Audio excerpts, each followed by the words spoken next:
ओजान, भाई देखो, तुम मुझे समझ नहीं रहे। मैं इसमें सिर्फ और सिर्फ लकड़ियां जलाऊंगा, फिर बुझाकर वापस चला जाऊंगा। वादा करता हूँ हरगिज नहीं, आपसे कहा ना, यहाँ पर लकड़ियाँ जलाना मना है। अगर बारबेक्यू खाने का दिल है तो सामने होटल पे चले जाओ। भाई मैं बारबेक्यू नहीं करूंगा, ना गोश्त पकाऊंगा, बस 2 मिनट लकड़ियां जलाऊंगा। इसके अलावा कुछ नहीं करूंगा। प्लीज परमिशन दे दें। तुम्हें मैं पागल लगता हूँ क्या? अपनी ये पिकनिक की टोकरी उठाओ और चले जाओ यहाँ से। ओजान, ओजान क्या हो रहा है? 1 सेकंड रुको, मैं संभाल लूंगा, ठीक है? खुश आमदीद। भाई तुम देख रहे हो ना, थोड़ा खास मामला है, परमिशन दे दो प्लीज। तुम समझ क्यों नहीं रहे हो? मैं परमिशन नहीं दे सकता इसकी।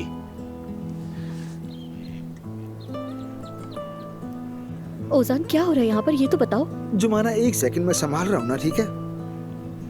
भाई देखो, अब तुम जिद कर रहे हो। मैं कह रहा हूँ मेरा एक प्लान है, वादा करता हूँ वो करके मैं चला जाऊंगा यहाँ से।